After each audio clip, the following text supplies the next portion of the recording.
los documentos son la prueba de que se está llevando un curso y de que tienes los conocimientos, es el sustento. Y me pareció súper interesante escuchar de que cuentan con la certificación de firmas digitales por Indecopi. Entonces es un certificado totalmente válido para participar en lo que son convocatorias públicas y privadas. Son las 8:03. Sería genial que esperemos a que se puedan sumar algunos participantes más. Sé que es tarde, ya son las 8 de la noche, el cansancio del día, el fin de semana, y esto es una clase de recuperación. Sé que es algo pesado, entonces sería prudente poder esperar un poco más a los demás participantes, ¿no? Y también tener en cuenta que el día de hoy es el examen. Bueno, voy a proceder a compartir mi pantalla.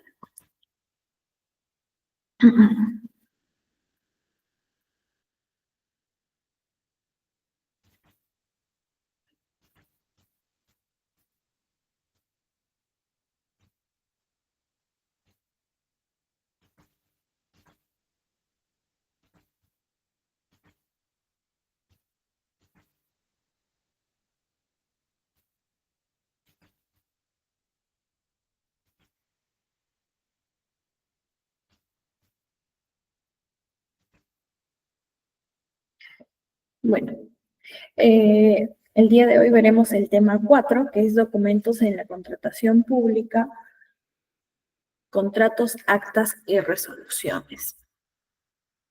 Entonces, para iniciar, ¿alguno de ustedes tiene el conocimiento de qué se trata la contratación pública? ¿Qué es lo que quiere decir? A ver si les leo en el chat para saber cuál va a ser nuestro punto de inicio. Agradecería de que puedan participar, sería genial. Hemos tenido una participación muy activa durante toda la semana a través del chat. Entonces, las leo. A ver, Violeta, Sonia.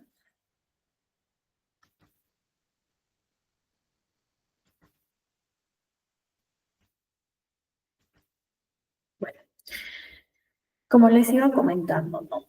Cuando hablamos de contratación pública, estamos refiriéndonos a lo que es el sector privado, quien va a llevar a cabo todo este procedimiento. Pero cuando yo escucho contratación pública, yo me imagino un acto administrativo. Entonces, como sabemos que hablamos de los actos administrativos y ya hemos ido revisando dichos actos en las sesiones anteriores, no son muy complejos, tienen una estructura no tan complicada, sencilla, y tiene un paso a paso de cómo seguir, ¿no? Incluso por el principio de legalidad y los principios de la ley de procedimiento administrativo general, están obligados a que todas las solicitudes, toda la parte administrativa sea fácil y no sea complejo, ¿no? Pero dentro de todos los actos administrativos que pueden existir, hay un acto administrativo que es complejo y que es conocido por todos nosotros porque alguna vez hemos estado en la posición de postular o a una convocatoria como locador de servicio. Entonces, ¿y a qué acto administrativo te refieres, Milagros? Se deben estar preguntando. Bueno, me refiero a la parte de contrataciones, pero con el Estado.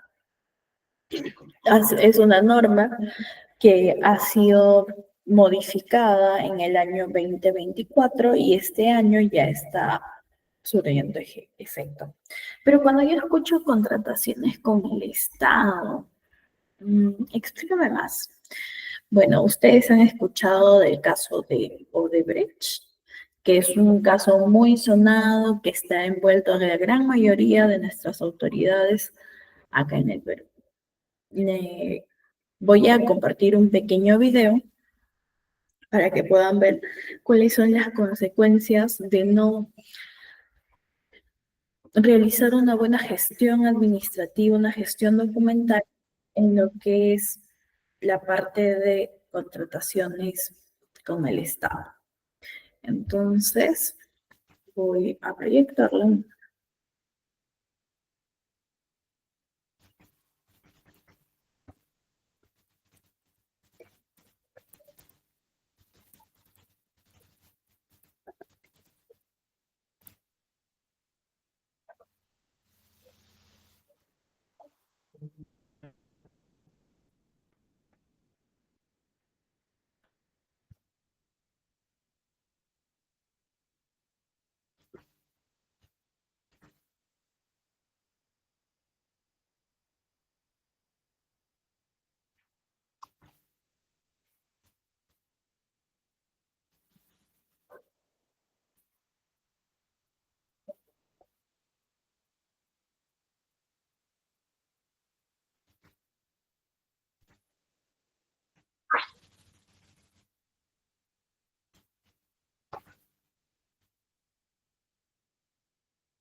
Ha sido un caso tan famoso que no solamente el escándalo ha sido escuchado por prensa peruana, sino por prensa internacional.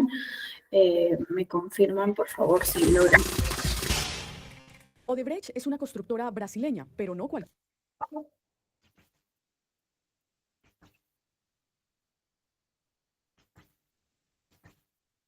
Listo.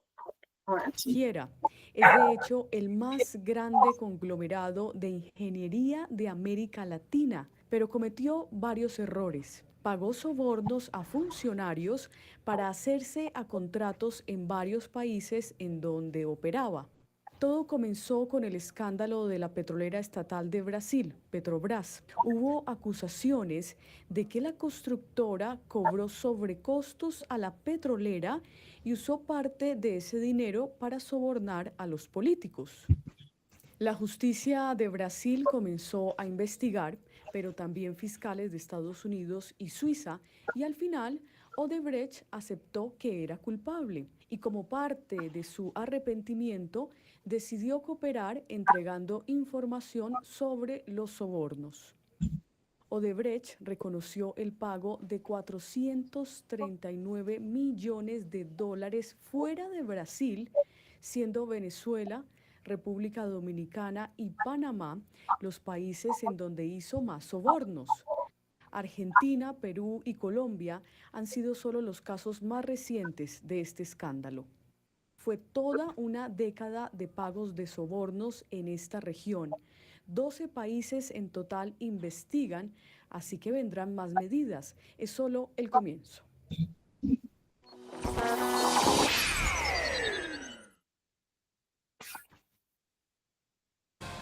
El mayor escándalo de corrupción.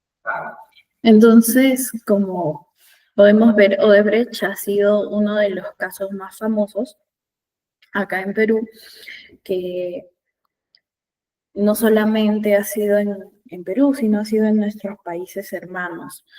Y ya hay declaraciones de por medio. Pero, ¿y esto qué tiene que ver con el acto administrativo? Voy a presentar otro video donde explica mejor esto, ¿no? Alejandro Toledo estuvo presente. Podemos tener un poco más de contexto. Antes de esto no es con fines políticos, esto es simplemente con fines de aprendizaje en el ámbito de lo que es gestión y administración documental. durante la audiencia en la que fue interrogado en una investigación por corrupción. Toledo, quien gobernó Perú entre los años 2001 y 2006, está acusado de haber recibido hasta 30 millones de dólares de la constructora Odebrecht para que le fuera adjudicada la construcción de una carretera que conecta a Perú con Brasil. Es el caso Interoceánica Sur. Toledo, extraditado de Estados Unidos en abril de 2023, está acusado de colusión y lavado de activos. En el centro de este caso, por cierto, se encuentra Jorge Barata, ciudadano brasileño que fungió como director ejecutivo de Odebrecht en Perú y quien conocería el detalle de las supuestas operaciones. Barata fue excluido del caso en un momento porque aceptó colaborar con las autoridades, un acuerdo que fue revocado, por cierto, en julio pasado. Y de Barata, por cierto, habló Toledo durante la audiencia. Las únicas veces que nos hemos reunido con el señor Barata y los constructores peruanos ha sido para firmar el acuerdo final en público en el Salón Dorado grande de Palacio de Gobierno. Era una ceremonia y hemos invitado a todos los constructores peruanos, los extranjeros, ya han ingresado todos, seguramente que también la gente de Proinversión. No me acuerdo, vino el presidente Lula. Cuando hemos firmado el acuerdo de las interoceánicas, vino el presidente Lula e hicimos una ceremonia en el Salón Dorado, en el Salón Grande de Palacio de Gobierno. Hay otros expresidentes peruanos salpicados por este escándalo de Odebrecht: Ollanta Humala, Pedro Pablo Kuczynski. El caso, claro, que cimbró al Perú fue el de Alan García, expresidente, quien en el año 2019, durante una investigación por un presunto soborno de Odebrecht, se suicidó poco antes de ser detenido por la policía. Ya me acompaña esta noche el abogado José Ugaz, ex procurador, expresidente de Proética, el capítulo peruano de Transparencia Internacional. Qué gusto saludarte, José. A ver, recordar que llevamos ya más de una década desde que en Brasil la justicia descubrió y creó este esquema de lavallato, el masivo esquema de corrupción, y después en 2016, cuando el Departamento de Justicia estadounidense hace un acuerdo con Odebrecht y la empresa reconoce pagar casi 800 millones de dólares en sobornos en 12 países. Hablemos del caso peruano. ¿Dónde estamos parados? ¿Cuántos imputados? ¿Cuántos sentenciados hay hasta ahora? Bienvenido. Gracias, Gabriela. Buenas noches. Bueno, son casos que efectivamente han durado mucho tiempo y hasta la fecha me parece que solamente hay una sentencia en un caso menor donde 2 funcionarios han sido condenados. Pero en ninguno de los casos emblemáticos donde están las grandes inversiones que se hicieron en esos años en el Perú, ya sea por el gasoducto, las carreteras denominadas Cirsa Sur y otros, incluso en la propia capital de Lima, con distintas empresas brasileras, no solamente Odebrecht, hay que recordar que era un cártel de empresas brasileras, las constructoras más grandes de ese país. Hasta la fecha no tenemos sentencias relevantes, y lo que está pasando con Toledo hoy es lo que vino ocurriendo en otros 2 casos similares, que son el de Humala y el de Keiko Fujimori, que recién están empezando a salir a la etapa de juicio oral, es decir, que todavía falta un largo recorrido. Hay que tener en cuenta, por ejemplo, que en el caso de Fujimori están presentados 1.030 testigos, que a su vez pueden ser interrogados por 40 abogados. Hagamos una multiplicación de lo que eso puede significar en términos de tiempo, horas, día, y se especula que esto puede durar muchos años. En el caso de Toledo, efectivamente, entonces déjame preguntar. Probablemente uno... Sí. Adelante. Probablemente un... No, decía que en el caso de Toledo probablemente es el caso más claro y que en el que mayor cantidad de pruebas hay, porque aquí se entregó a lo que llamamos la colaboración eficaz, es decir, una confesión de su participación en hechos delictivos, su íntimo amigo, quien ya no vive, es el señor Maiman, que fue la persona que articuló con él el circuito del dinero a través de cuentas del propio Joseph Maiman, que él entregó en su momento a la justicia y por lo tanto está totalmente documentada esta parte, en virtud de la cual Toledo recibió una cantidad aproximada de $40 millones. Después él trató de dar una serie de justificaciones, incluso diciendo que era parte de la pensión que había recibido su suegra, quien había sido víctima del nazismo, etcétera, pero todo eso se ha desbaratado, razón por la cual la justicia norteamericana, después de tener a Toledo más de 2 años sujeto a medidas restrictivas, incluida la prisión, decidió entregarlo al Perú y ya empezaron las audiencias en estos días. Sí, y hay que decir, háblame un poquito del destino de Jorge Barata cuando ya no está, digamos... Bueno, chicos, como pueden ver, es un tema donde hablan sobre corrupción, sobre pagos de por medio a cambio de licitaciones. Pero, ¿cuáles son las licitaciones? ¿Y cómo se llevan a cabo eso? El día de hoy vamos a ver esos temas y cómo el caso de Odebrecht se pudo haber, de cierta forma, prevenido. Entonces, nosotros sabemos y habrán escuchado ustedes sobre el conflicto de intereses, sobre el nepotismo. Entonces, son 2 puntos muy importantes en lo que es la contratación pública. ¿Por qué? Porque tú no puedes contratar a una persona como proveedor si es que existe conflictos de intereses de por medio. O si es que éste tiene un familiar directo o hasta de 5ª generación trabajando en la misma entidad. Pero comencemos por el inicio, como suelen decir, ¿no? La contratación pública es un acto administrativo. Entonces, ¿pero qué es un acto administrativo? En términos jurídicos, en términos técnicos, el acto administrativo es la manifestación de voluntad y donde se emite un deseo, ¿no?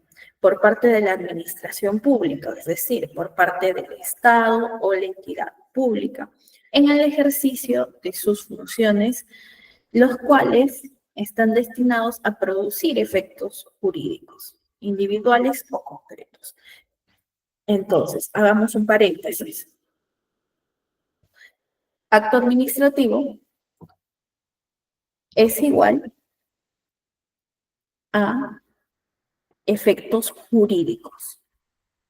Siempre va a ser un acto administrativo cuando haya efectos jurídicos. Pero, ¿cómo lo podemos explicar con otras palabras? Es cuando una autoridad administrativa puede crear, modificar, extinguir derechos y obligaciones para uno o para varios administrados. Pero esto solamente se va a dar en situaciones específicas. Este concepto está desarrollado en el procedimiento administrativo general, que ya lo hemos venido revisando en las sesiones anteriores y se encuentra en el artículo número 1. Entonces, en un acto administrativo siempre va a haber un emisor, un objeto y una finalidad y una forma. El emisor debe provenir de una autoridad administrativa competente, o sea, debe ser de una entidad del Estado. El objeto siempre tiene que ser posible, lícito y determinado. Es decir, si el objeto va a ser droga, en paréntesis, no es un objeto lícito ni posible, ¿no? Porque es algo ilícito y está prohibido su comercialización. La finalidad siempre va a buscar satisfacer un interés público, cubrir una necesidad. Y la forma, siempre va a ser de forma escrita y con motivación expresa.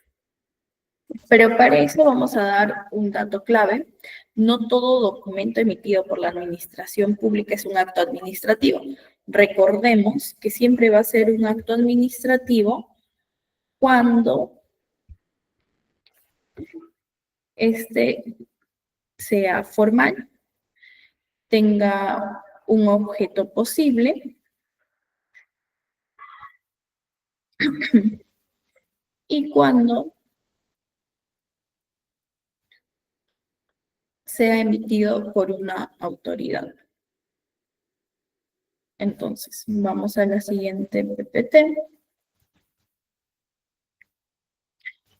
Y como les preguntaba hace un momento, ¿no? Normalmente los actos administrativos suelen ser simples, no suelen ser muy estructurados. La ley de procedimiento administrativo general siempre suele dar ese respaldo para que tú puedas realizar un acto administrativo, respuesta a un acto administrativo. Pero de todo ese conjunto, hay un acto administrativo que es el más complejo y que tiene varios procedimientos, es decir, tiene varias etapas. ¿Y cuál es ese acto administrativo? Como ya lo mencioné, es el concurso público. ¿Y dónde podemos encontrar el concurso público? En las convocatorias CAS, en las convocatorias 728, en las órdenes de compra, en la solicitud de proveedores. Y esto da a lo que son las contrataciones con el Estado. Como ya les iba mencionando hace un momento, las contrataciones con el Estado, esta rama del derecho, ha sufrido ciertos cambios y modificaciones. Se ha promulgado una nueva Ley General de Contrataciones Públicas, el cual fue promulgado en junio del 2024 y entró en vigencia este 22 de abril del 2025. Y recordarán que antes la entidad que regulaba todo este procedimiento era la OCDE. Pues hoy en día se creó el organismo especializado para las contrataciones públicas eficientes, que vendría a ser la OSE. Entonces, ¿cuáles son documentos claves para la contratación pública? En el ámbito de contrataciones con el Estado, la documentación es esencial. ¿Por qué? Porque la documentación sirve como sustento legal, control, transparencia, gestión de contratos. Hace un momento acabamos de ver un video donde dicen, ¿no?, que en el caso del expresidente Toledo era muy notorio porque no habían cumplido con el proceso para realizar una convocatoria y un proceso de selección limpio. ¿Por qué? Porque había conflictos de intereses, no ha habido una evaluación correcta. Pero, ¿cómo yo pruebo de que sí ha habido una evaluación correcta? Los documentos. Es por eso que la gestión documental es importante en este acto administrativo. Entonces, pero para nosotros poder hacer una gestión documental, elaborar documentos administrativos, tenemos que conocer la normativa vigente. La normativa de contrataciones con el Estado y su reglamento, la ley de firmas digitales y la directiva de gestión documental. Bueno, como ya les mencioné, en abril del 2020 de este año entró en vigencia la ley de contrataciones con el Estado y su reglamento, el cual va a reemplazar totalmente el esquema anterior. Y este cambio ha traído modernización al sistema de adquisición estatal. Tienen 7 puntos importantes en el cual el cambio es notorio. El enfoque que anteriormente de valor por dinero no se trata solamente de comprar lo más barato. Antes, ¿cómo ganabas una licitación? Cuando en todo el concurso la persona que ofrecía el menor monto ganaba la licitación. Pues ahora ya no, sino se tiene que lograr lo que es calidad, oportunidad, eficiencia en el gasto público. Y junto a ello se han incorporado nuevos principios, el principio de innovación, el principio de veracidad y el principio por resultados. Este siendo el más importante. El OEC, como ya les mencioné, cambió de nombre y también junto con ello cambió de funciones, porque hoy en día tiene un rol más técnico y de acompañamiento. La OEC hoy en día ofrece lo que es capacitación al ciudadano para que pueda participar en lo que son contrataciones públicas, cómo hacer la parte administrativa, cómo poder licitar. En su página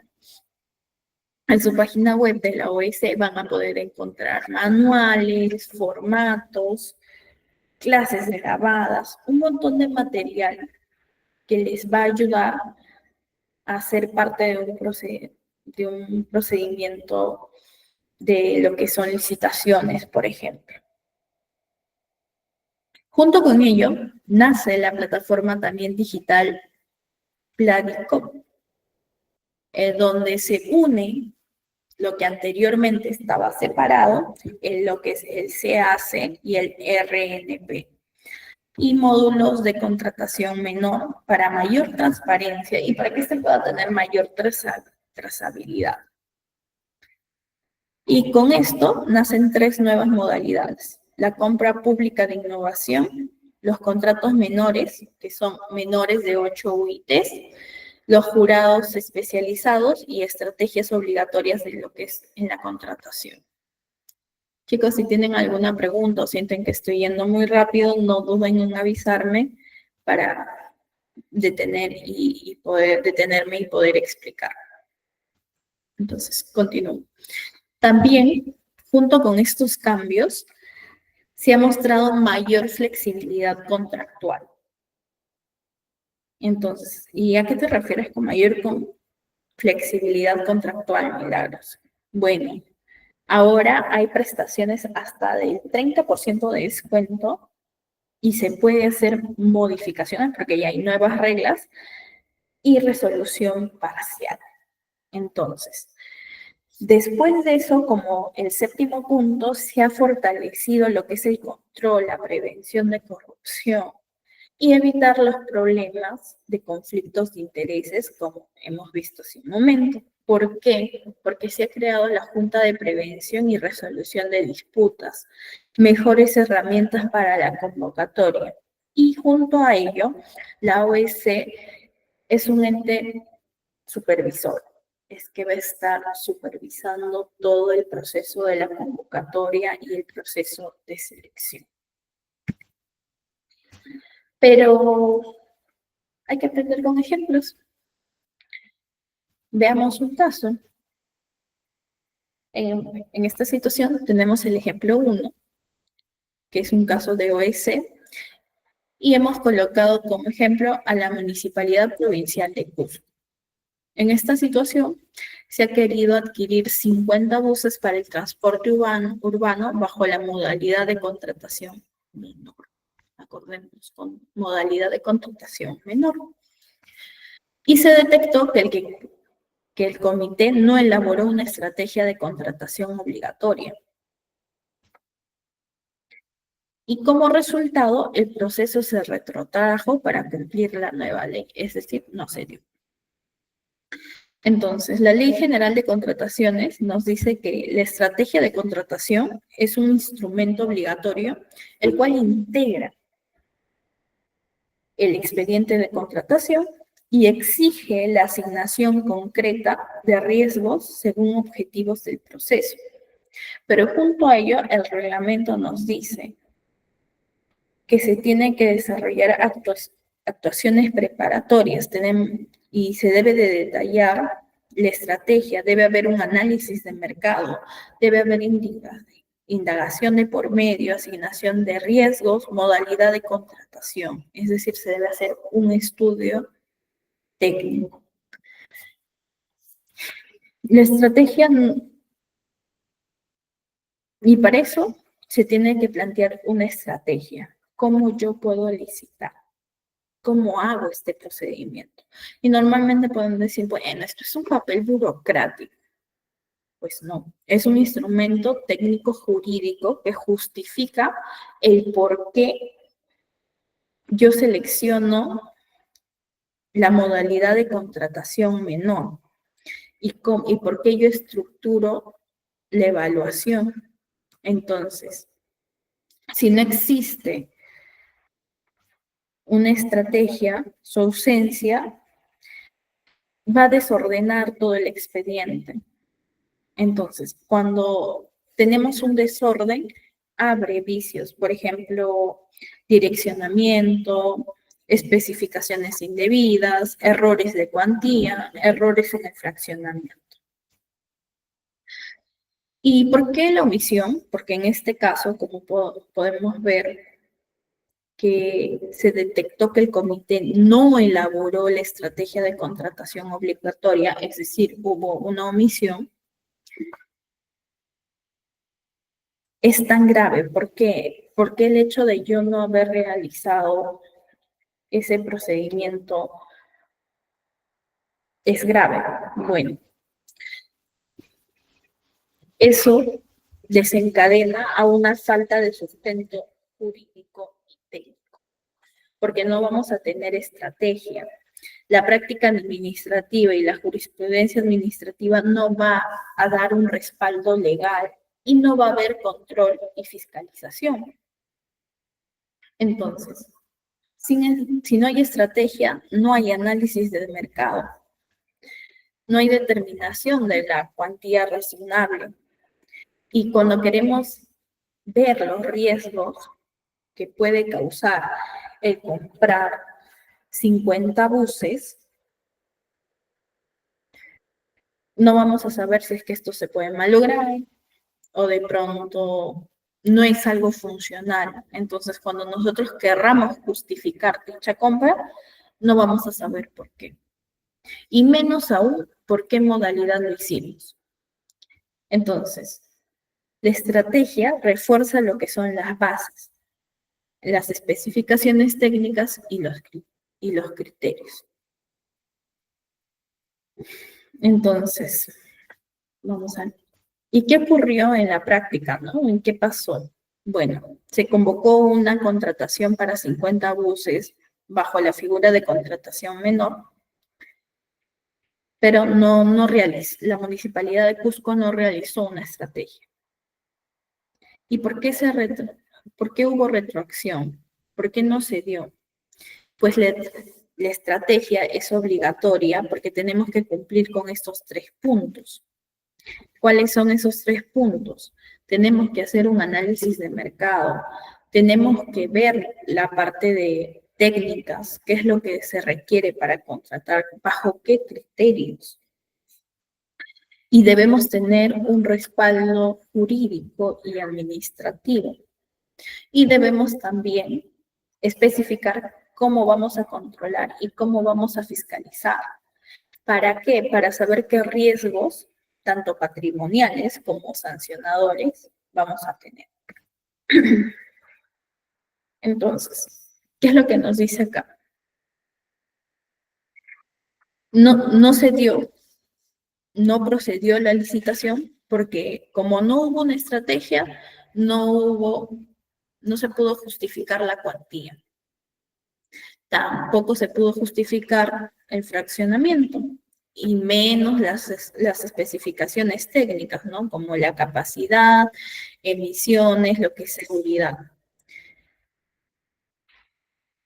Entonces, al no existir el órgano supervisor que pueda fiscalizar o pueda realizar una matriz de riesgos, se va a entrar a vicios de actuaciones.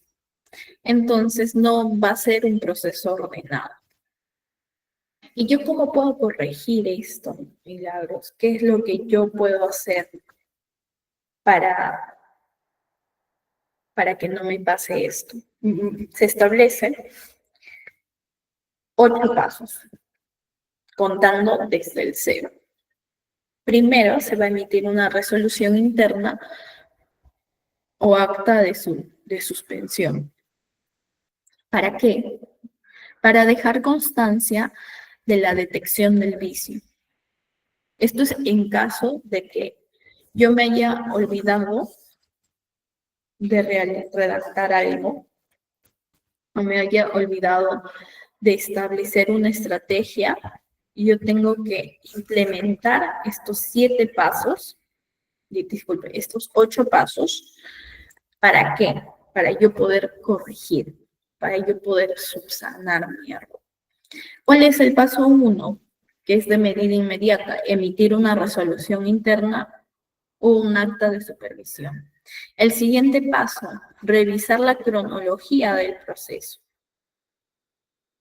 para poder ver hasta qué etapa del proceso yo puedo retroceder. ¿Y cuál es el siguiente paso? Constituir un equipo técnico. Este tiene que ser multidisciplinario para yo poder hacer las especificaciones técnicas y jurídicas.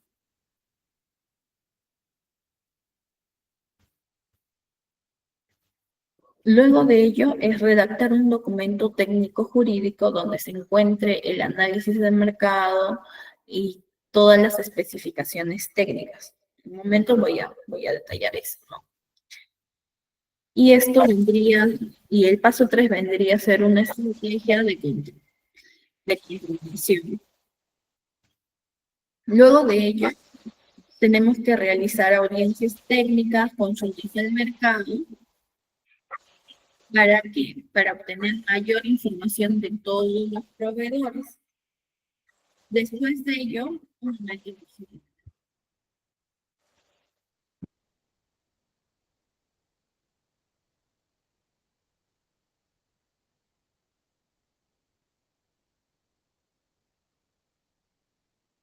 Ya.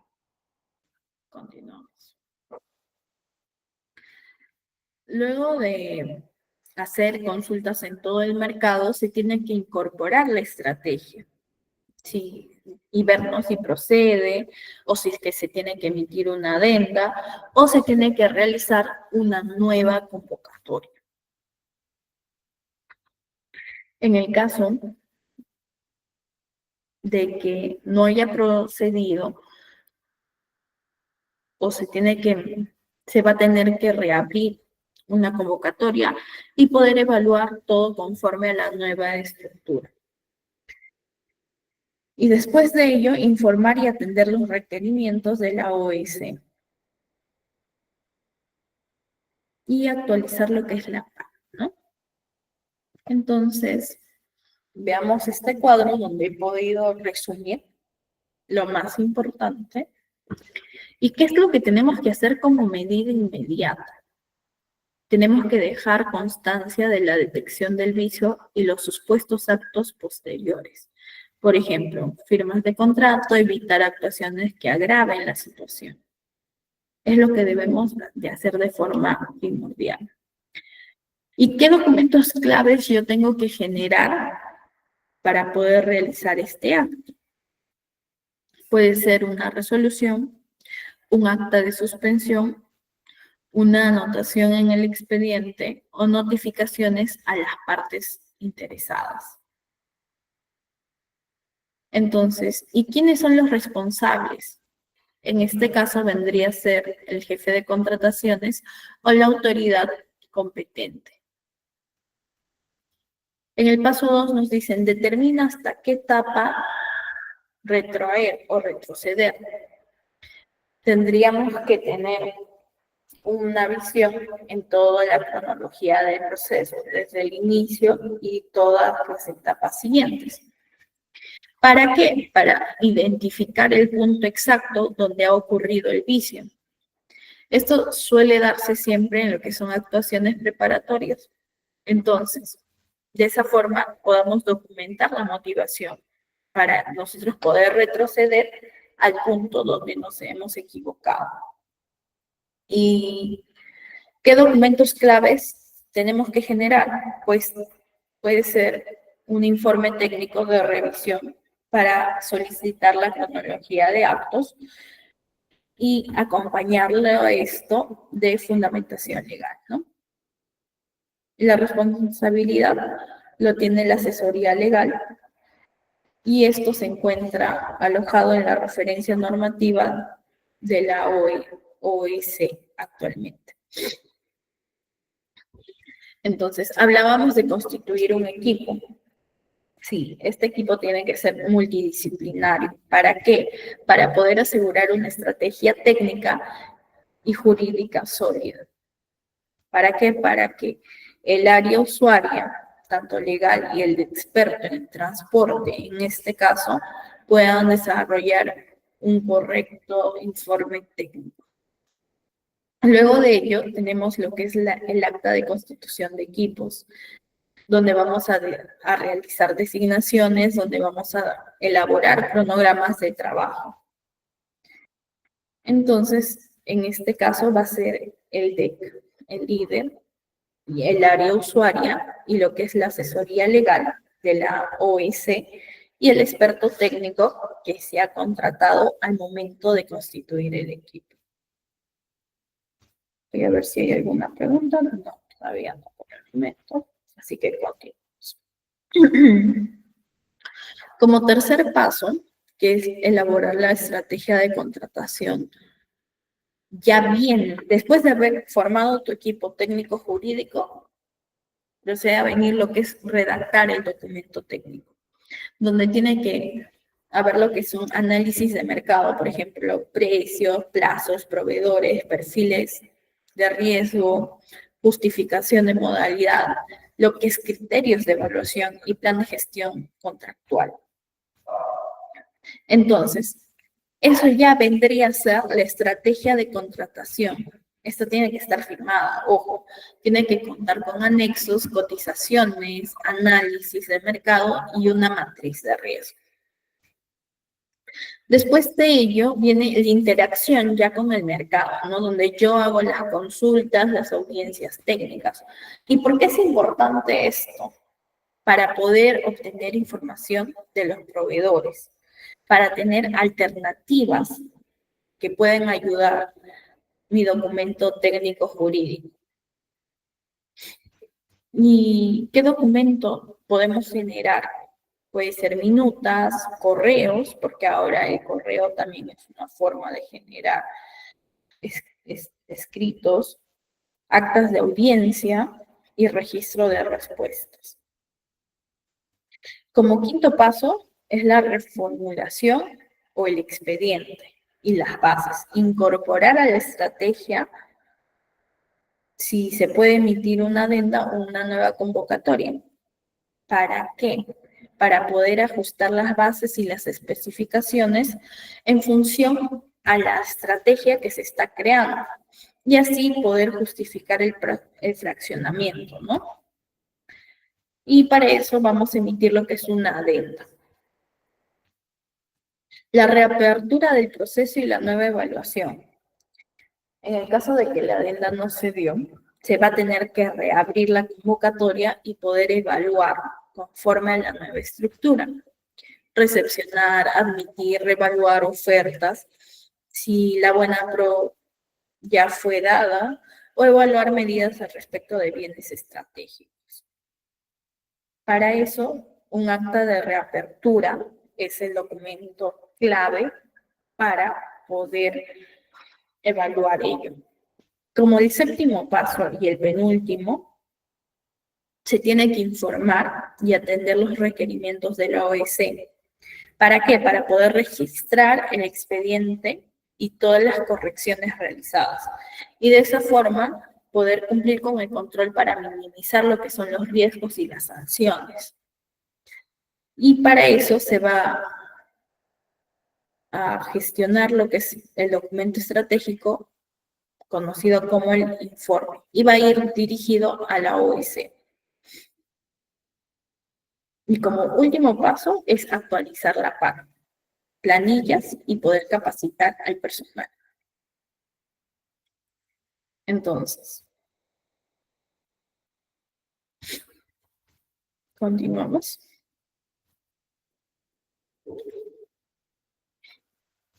¿Y cómo redacto o qué es lo que tengo que hacer para cumplir lo que acabas de mencionar? Bueno, les voy a brindar un modelo que es concreto, donde tú vas a identificar a la entidad, el tipo de proceso, establecer un código, la fecha y la responsabilidad. Entonces, para eso se tiene que elaborar un resumen ejecutivo.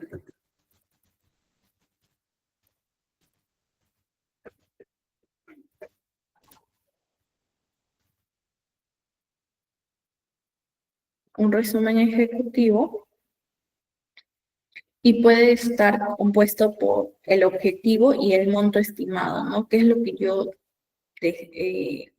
necesito contratar? En este caso son los 50 buses para el transporte del personal de la municipalidad. Y el monto estimado.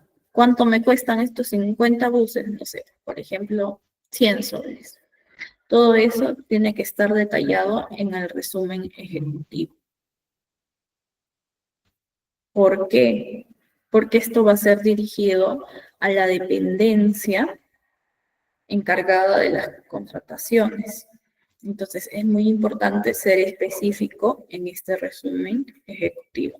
Como segundo punto, tenemos que detallar cuál es el objeto de la contratación. Por ejemplo, el suministro e implementación de estos 50 buses urbanos, cuáles van a ser sus capacidades, qué tipo de bus va a ser. Y acá podemos detallar las averiguaciones que hemos hecho en el mercado, por ejemplo. Luego de ello, tenemos que colocar la justificación y el alcance. Pero esta justificación es la necesidad operativa del servicio de transporte. ¿Por qué yo necesito estos 50 buses? ¿Para qué? Recuérdense, la justificación es el por qué y el para qué. Y el alcance es qué efecto social va a causar. Luego de ello, la cuantía estimada, es decir, una fuente presupuestal. Cada bus me sale a 10 soles. Y si yo pido 50 buses, por ejemplo, ese monto es tanto. Se va a tener que efectuar un cálculo y una referencia de precios. Es por eso que se hace la convocatoria en los mercados. Recuerdo que viene a ser el paso 4. Luego de ello, se tiene que realizar lo que es el perfil de riesgos, el cual voy a colocar ya tengo la matriz, así que en un momento les voy a enseñar cómo podemos elaborar de forma básica un perfil de riesgos. Luego de ello, la modalidad de contratación y su razonamiento, ¿no? ¿Qué tipo de contratación voy a realizar? Un contrato menor. Y cuando es un contrato menor, tenemos que justificar por la cuantía y por la urgencia. Entonces, si hay complejidad técnica,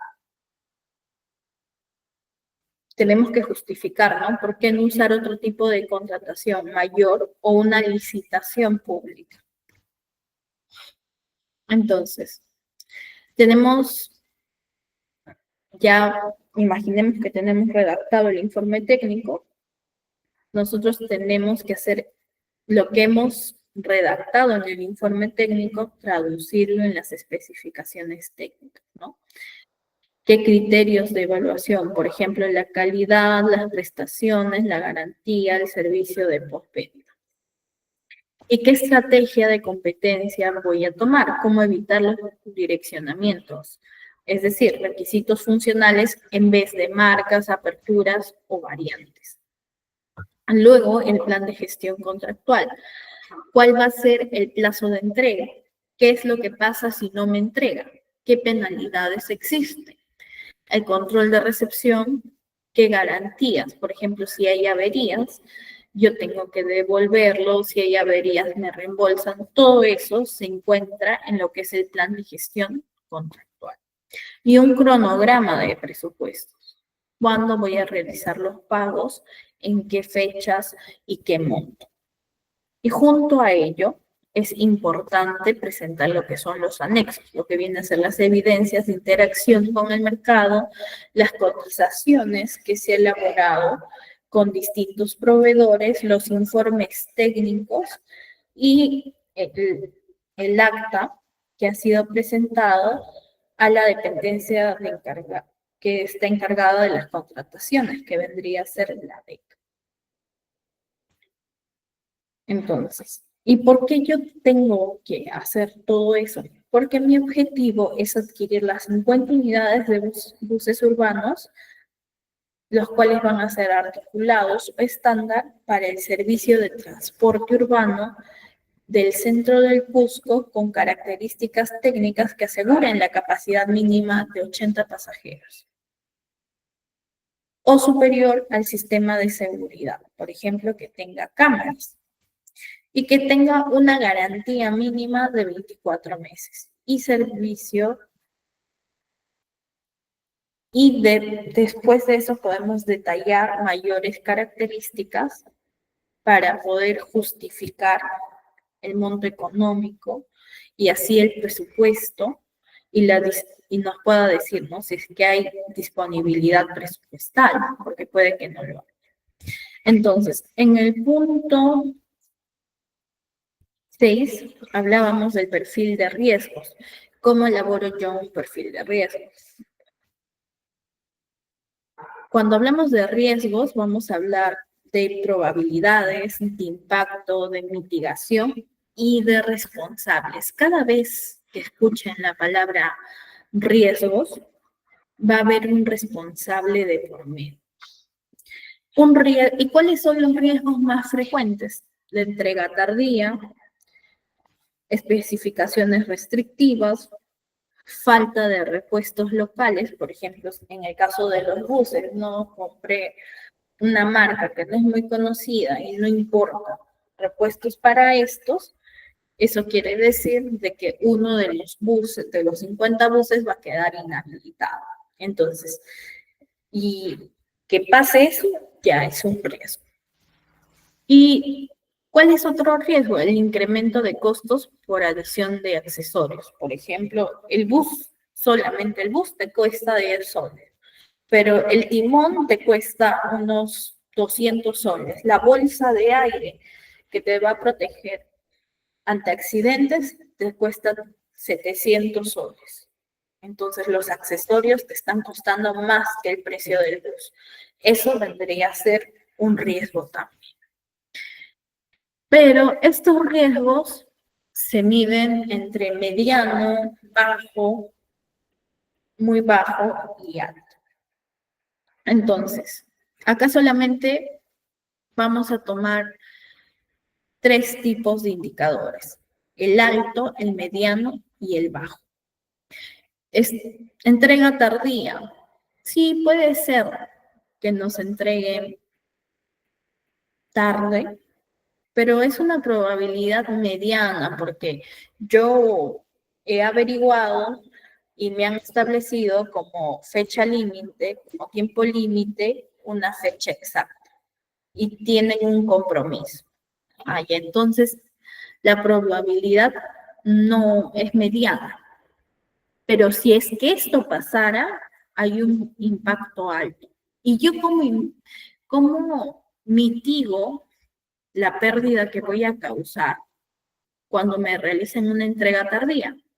Pues en la convocatoria o al momento de colocar las especificaciones, colocar una cláusula de penalidad, donde evalúen la capacidad del proveedor para poder exigir un cronograma y garantías. Entonces, cuando yo solicito un cronograma, la entrega tardía ya no va a ser mediana, sino va a ser una probabilidad baja. Y esto siempre va a ser en coordinación del área usuaria y la supervisión. Luego veamos el siguiente riesgo, que son especificaciones restrictivas, direccionamiento. Que no puedes hacer esto, que si utilizas de esta forma, el bus se va a romper, supongamos, siendo súper extremistas. Entonces, probabilidad es poco probable que alguien te venda un bus en esas condiciones, más si es nuevo. El impacto, si es que esto pasara, es fuerte, o sea, es alto, nos va a dañar de una manera muy grande. Entonces, pero ¿cómo yo evito esto? ¿Cuál es mi estrategia para evitar? Yo tengo que revisar y reescribir las especificaciones en términos funcionales, consultar en el mercado. Decir, no, yo quiero un vehículo funcional, un vehículo que sea fácil de manejar, un vehículo amigable al conductor, con pocas restricciones. Entonces, ¿pero quién me va a ayudar a hacer esta revisión? El asesor técnico, el asesor legal, o también el DEC, ¿no? Las personas de la dependencia de contrataciones.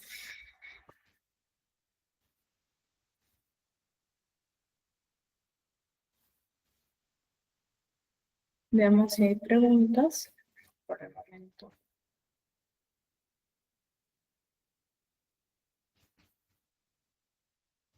Entonces, vamos por el tercer riesgo.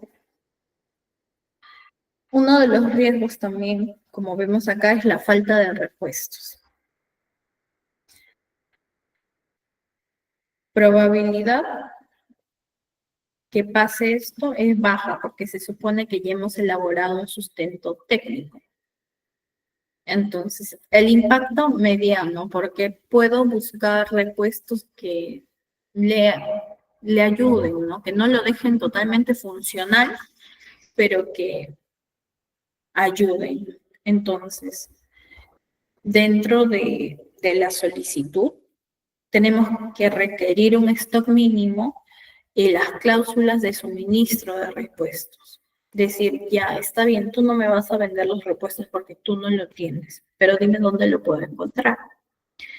Entonces, ¿y quién realiza esto? El área técnica, la persona que conozca el funcionamiento de los buses.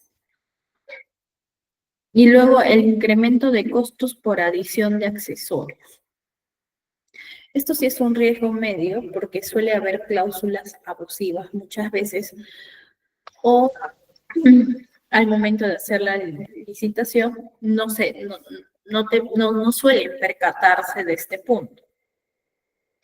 Pero, ¿y el impacto? El impacto es mediano porque son accesorios. Pero, ¿y cómo yo puedo mitigar esto? El control de prestaciones accesorias tiene un límite del 30% según la reforma. Es decir, se va a tener que elaborar una ficha financiera. Entonces, ya habiendo conocido esto, vamos a hacer un checklist de lo que debemos tener como documentos, ¿no? Resolución o acta documentada de la suspensión o retroacción. O sea, tenemos que ver y redactar esto de forma inmediata, como nos dice el paso 0. ¿Para qué? Para poder emitir una resolución interna o una acta de suscripción. Después de esto, el acta de constitución del equipo. ¿Quiénes van a componer el DEC? la dependencia encargada de contrataciones. ¿Quiénes van a ser? Recuerden que esas personas que van a formar la parte del equipo tienen que ser un grupo multidisciplinario. Tienen que ser especialistas técnicos y legales. Y va a depender también de qué se trata la compra o la contratación con el Estado. Luego de ello viene la estrategia de contratación. Esto tiene que ser aprobada. ¿Por quiénes? Por el jefe de área y por el equipo DEC. ¿Quiénes son el equipo DEC? El equipo multidisciplinario, quienes también se van a llamar dependencia encargada de contrataciones. Luego, el siguiente punto en el checklist es evidencias de interacción con el mercado. Cuando yo voy a preguntar precios, cuando yo voy a ver modelos. ¿Cuáles van a ser los medios probatorios? Los correos de haber solicitado información, las cotizaciones, las minutas de la precompra. Entonces, eso se tiene que guardar. Luego, las bases o adendas reformuladas con el cronograma. Si el cronograma nos permite o hay una apertura para poder realizar una adenda, eso tiene que también estar presente como un documento. ¿Y cuál es el documento estratégico para poder realizar la adenda?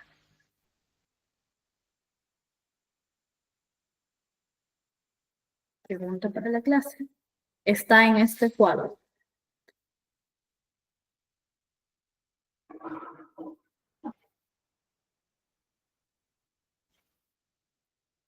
Bueno, el documento estratégico vendría a ser la adenda, la reformulación a través de actas de comisión. Entonces, proseguimos.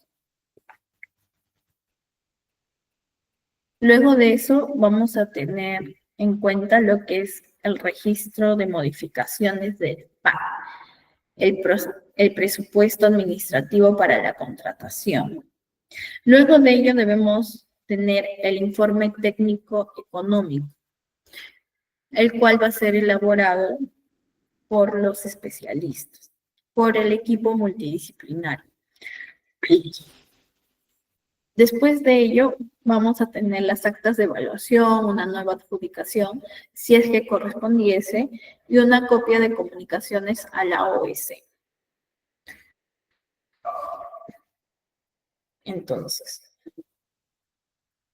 ¿cuáles vendrían a ser las buenas prácticas preventivas? Capacitar y certificar al personal, estandarizar las plantillas de estrategia para grandes adquisiciones, ya sea transporte, salud u obras, hacer interacción con el mercado de forma documentada antes de publicar las bases, poder volcar toda la plataforma electrónica en lo que es Pladicop, y se hace, ¿para qué? Para poder generar lo que es trazabilidad y control, y pedir asistencia técnica a la OS.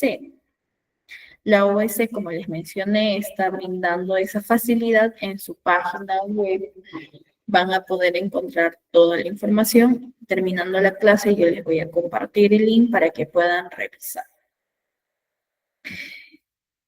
¿Y qué pasa si no cumplimos con estas buenas prácticas? Bueno, su ausencia de la estrategia de la contratación transforma un proceso legítimo en un proceso jurídico vulnerable.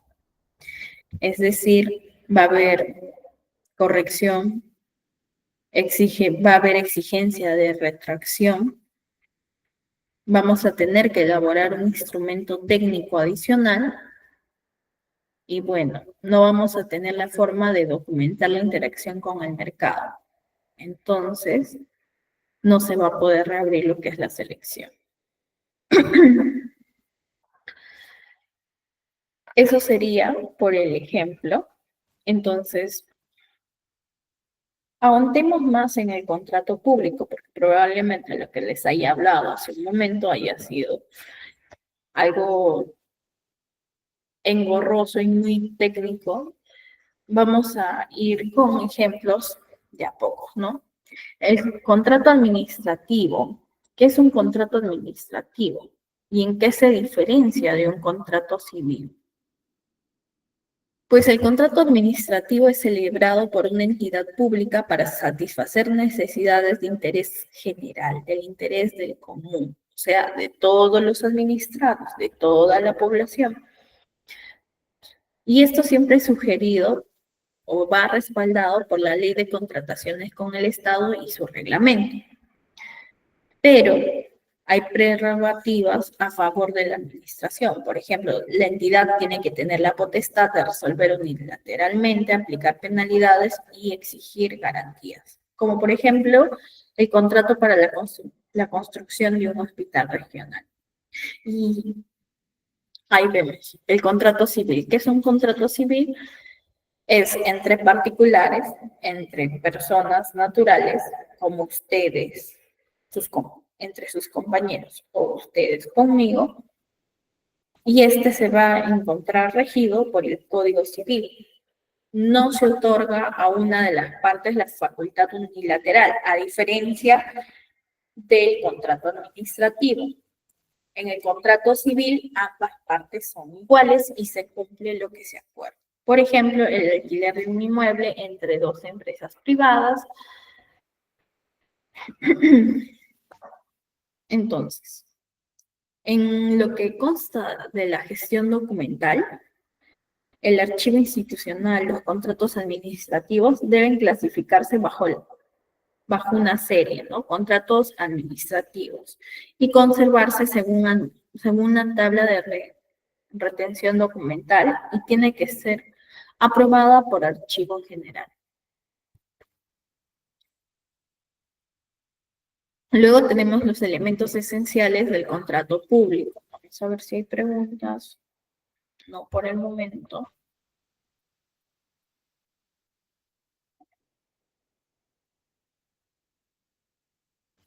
Listo. Elementos esenciales para el contrato público.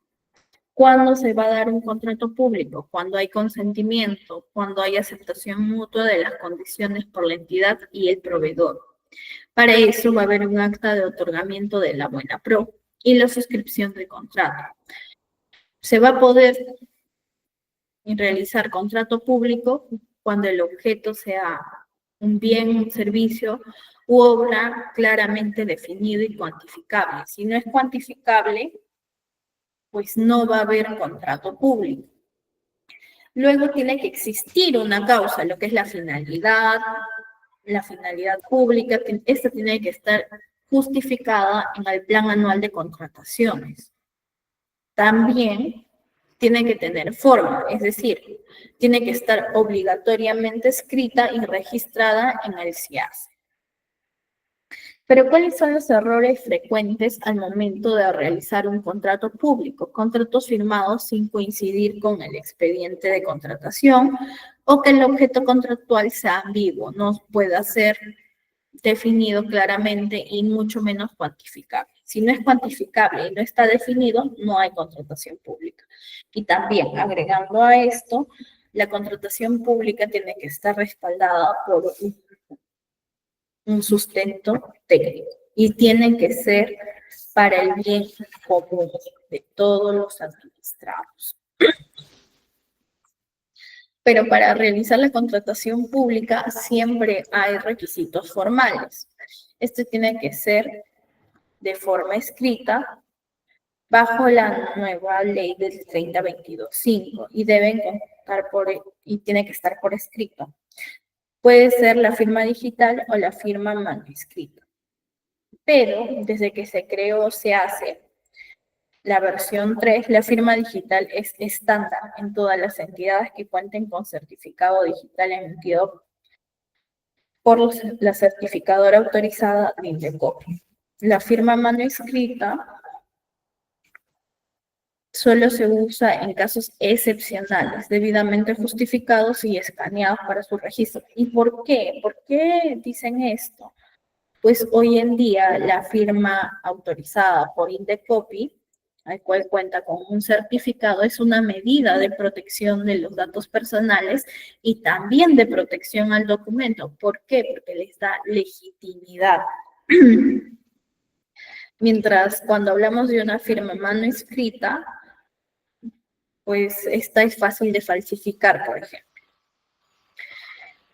Entonces, en el registro del SEACE, el contrato y sus documentos complementarios deben publicarse dentro de los 5 días hábiles siguientes a la suscripción. Tener en cuenta siempre el plazo. Entonces, todos los requisitos formales del contrato público, así como las cláusulas obligatorias, deben tener un objeto contractual, debe haber un precio y una forma de pago, un plazo de ejecución o entrega, debe existir lo que son garantías. ¿Para qué? Para que se pueda cumplir de forma verídica. Tiene que haber penalidades también por incumplimiento y tiene que ver la normativa de protección de datos personales. ¿Por qué? Porque hoy en día existe un ente fiscalizador que sanciona a las entidades, tanto públicas como privadas, cuando no cumplen con las medidas técnicas, legales y administrativas de la protección de datos personales. Así que recuerden, estos 6 puntos son súper importantes y son cláusulas obligatorias para lo que es el contrato público. ¿Y cómo se dan las adendas y modificaciones contractuales? Estos siempre se van a dar cuando haya procedencia según la ley de contrataciones. ¿Y cuáles son esas? El ajuste de plazos por causas imputables al contratista, quizá la implicación del alcance por hasta el 25% del monto original y por obras adicionales o hayan deductivos debidamente sustentados.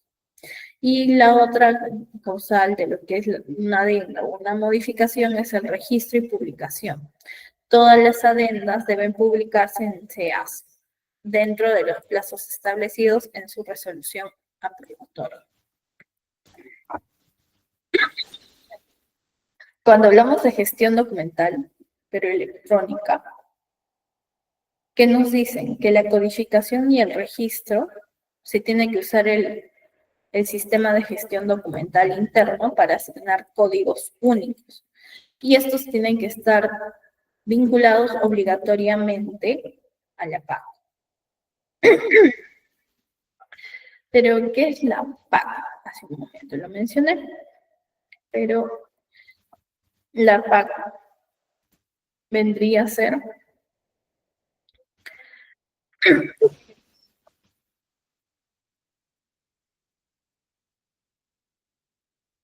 el Plan Anual de Contrataciones. Entonces, siempre la codificación para poder realizar una gestión documental tiene que estar vinculada obligatoriamente al Plan Anual de Contrataciones. Luego, seguido a esto, siempre deben tener en cuenta los plazos. Contratos mínimo 10 años desde su extinción o según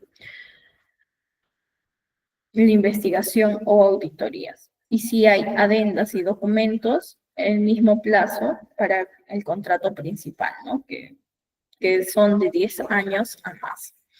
Y en el caso de un archivo electrónico, el PDF tiene que estar firmado digitalmente, respaldado en un repositorio seguro, y este tiene que contar con un control de versiones. ¿Para qué? Para evitar el uso de documentos no vigentes.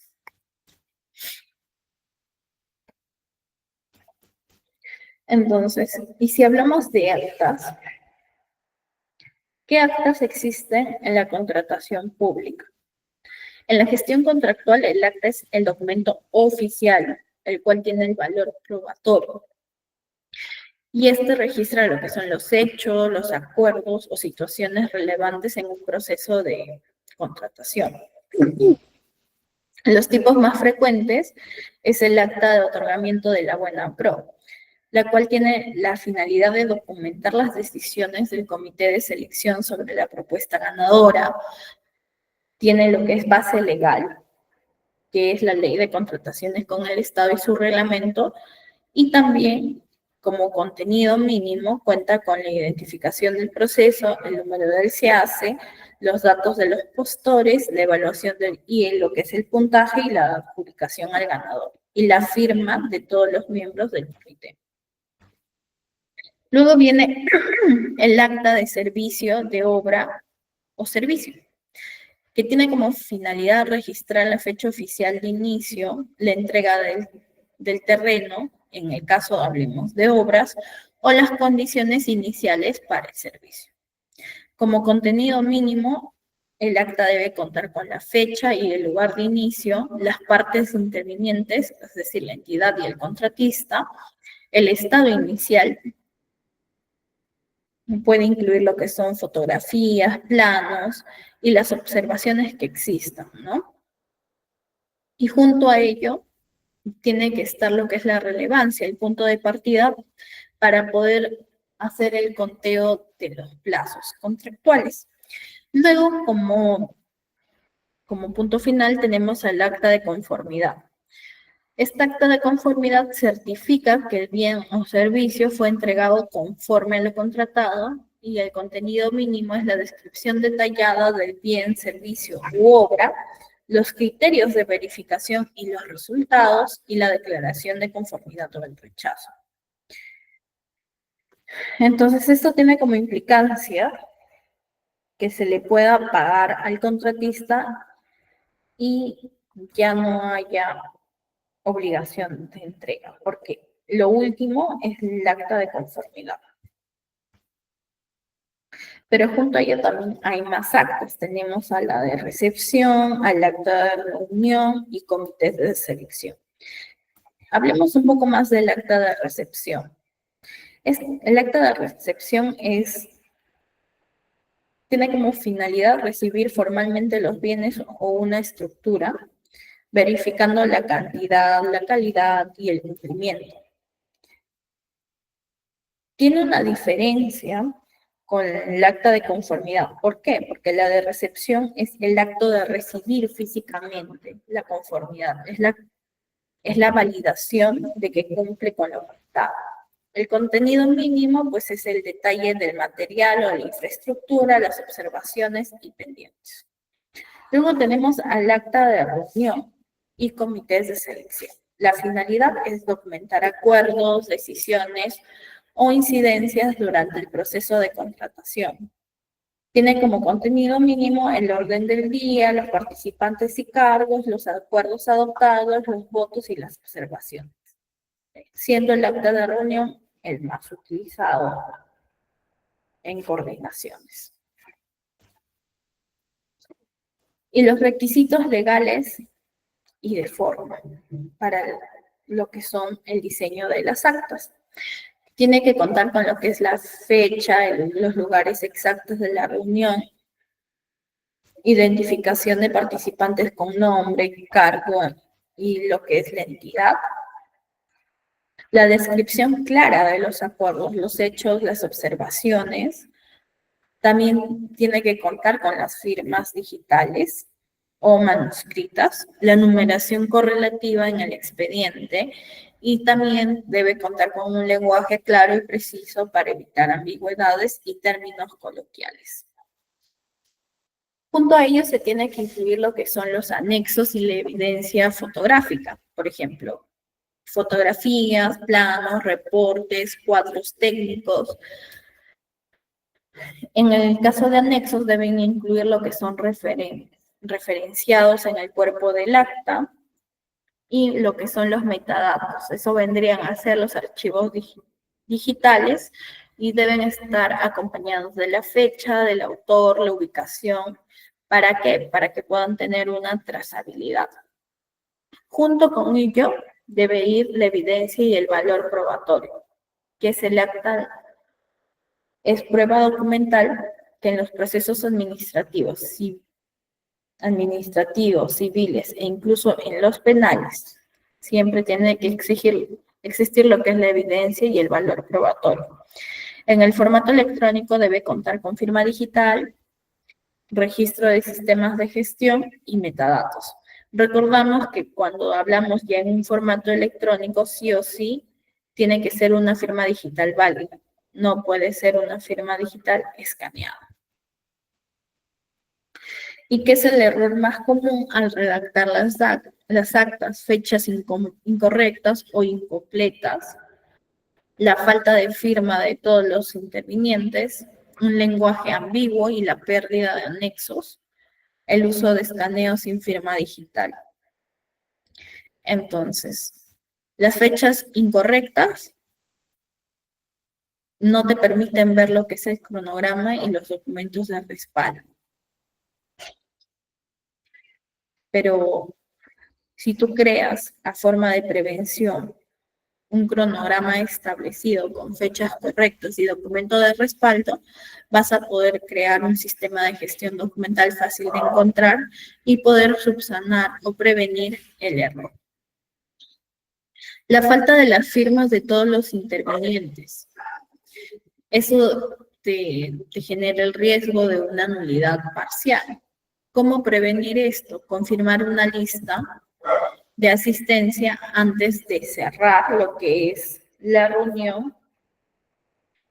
Y luego viene lo que es el error más común, el lenguaje ambiguo.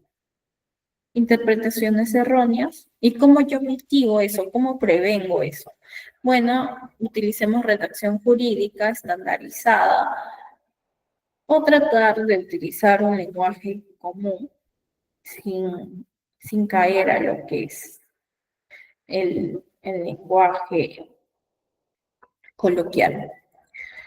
¿Cómo me puedo ayudar para redactar de esa forma? Hoy en día tenemos a la IA, a ChatGPT y a Copilot, a NotebookLM y otros formatos de inteligencia artificial. Luego, la pérdida de anexos es un error común. ¿Por qué? Porque no vamos a tener la forma de probar. El hecho de perder un documento nos quita esa validez, ¿no? O los medios probatorios, ya que los documentos también son medios de sustentos. Entonces, ¿qué prevención debo tomar? Pues incluir el anexo en el mismo expediente y tiene que estar referenciado. Y siempre recuerden utilizar firmas digitales válidas, porque un error muy común es escanear la firma y colocar. Pues eso genera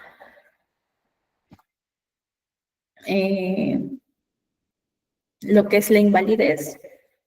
En un entorno digital, el documento no está seguro.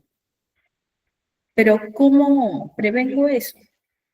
Tengo que implementar lo que es la firma digital certificada.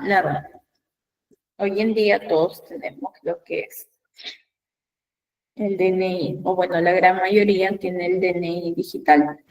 A través de ello también se puede firmar digitalmente. En el caso de que seas una persona jurídica, tienes que tramitar las firmas a través de una entidad autorizada por Intecopi. Entonces, ya siendo las 9:26, ya cerramos la clase del día de hoy para que puedan dar lo que es el examen. Entonces, le doy pase a Félix para que pueda darle ciertos detalles. Yo me encuentro abierta a las preguntas que desean realizar antes del examen y quizá pueda ser de forma de ayuda. Yo me quedo al pendiente. Eso sería todo por el día de hoy, chicos. Pero no se vayan, por favor, porque Félix tiene que darles lo que es indicaciones previas. Las fijas. Mira, si han participado en estos 2 últimos Kahoots, van a poder resolverlos sin problema. Así que súper tranquilo, chicos, el examen no está complicado. Tienen que hacer su registro en el campus virtual para que puedan acceder. Escuché que era 30 minutos el tiempo que les van a dar para resolver el examen.